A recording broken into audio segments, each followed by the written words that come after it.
All right, let's talk about making 3D stamps in the editor. Um, we know that you can create a stamp, and that is just a flat texture that fakes a 3D surface, but it's actually flat, and there's no reflections or shadows. It's actually the shadows are baked in the texture, and it gives the illusion of 3D. Let me just go turn off the thunder for now.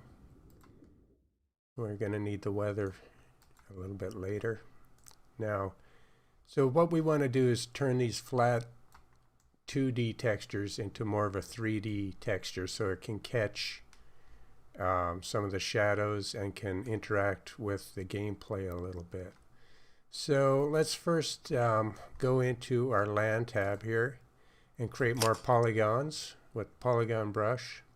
We turn the level up to 5 so we have full saturation of our polygons, and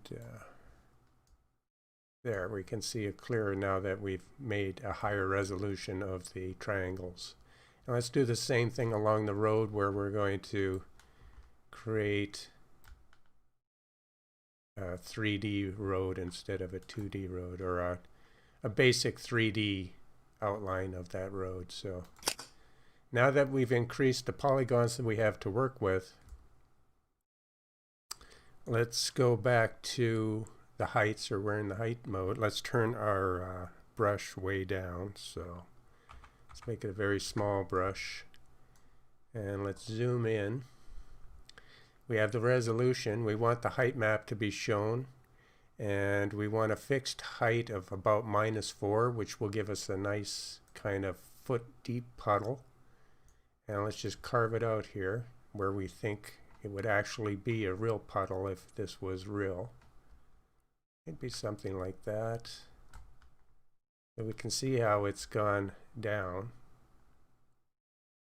And now, since I've turned on the water plane, if we turn on here, we can go to the water, and I put a plane of water down in there, as you can see. So as soon as the ground got dug in to the dirt, the water plane was just below the ground, and now we get this look of water, if you can see the reflection there.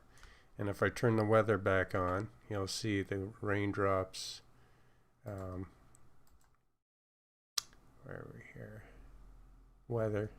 Turn that on. And so now we have an actual puddle instead of a fake puddle. And if a soldier was to walk there, and we declare it as being a terrain that is, let's say, is water, so we paint it as water, which we just did there. And if we go back to entities, this will now act as water. So let's go to F3. Let's grab a human. Let's get a British soldier here. And back into let's go to F1. And have him walk through that puddle. And you can see him kicking up the water. He's interacting with that. Instead of it being just a flat feature, now it's a feature that he can actually interact with in ways. It will even affect gameplay, because if he was to get down, if we just go here, he can actually, if it was a little deeper, I don't know, maybe because the water plane is keeping him from crouching down, but he could actually get in there and crouch down if he goes prone. I guess because it's water, and the water plane is so big, if I was to make it a smaller water feature, let's see, yeah, because the water, you want the water plane to be just as big as this pool. But you can see that if he crawls right through there, he'll crawl through the water. Oh, I guess he runs. They don't crawl through. I guess he'll get drowned. But he's interacting with this game feature now, with this little 3D puddle. So if you took it one extra step, you can grab some, if you go to F2 again, you can grab some rocks and a bunch of other things to make it even look more realistic. And it becomes part of the ground. Maybe somebody tried to just put this piece of wood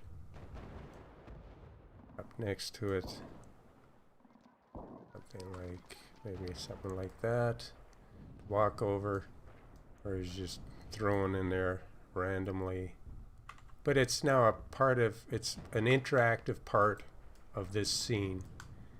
And if we grab these other two bits, can even make it more realistic. If we were to copy, paste a little more grass, paste some grass there. And now we have an interesting 3D feature instead of a 2D.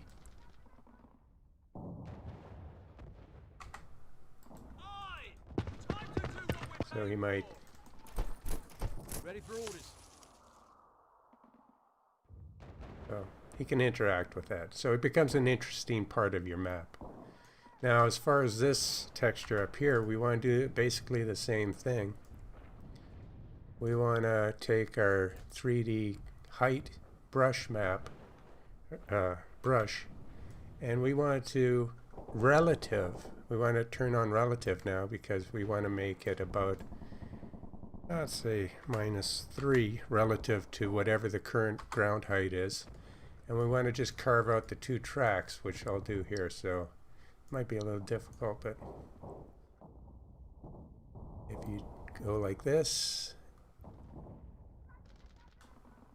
and we go like that, and since our brush is set to sharp and slow, but we could go sharp and fast, but since the brush was sharp, and you can now see that we're actually cutting out into the dirt, and you can see it now. So if I go out of height mode back into regular standard, you can see that instead of just being that flat texture, and I'll grab these two textures and I'll copy them and paste them nearby as they were when they were flat. So now you can see the difference between 3D textures, making them 3D, and just flat textures. So if you had a tank in the scene, which road looks more believable, even though I maybe made the tracks a little too deep, but just to emphasize what we're dealing with here. So if you enhance your stamps throughout your map making, you end up with a map that looks a lot better. So when you start, messing around with your lighting and your weather effects, you end up with a more interesting map. So that's stamps and making them more 3D, and one way you can do it.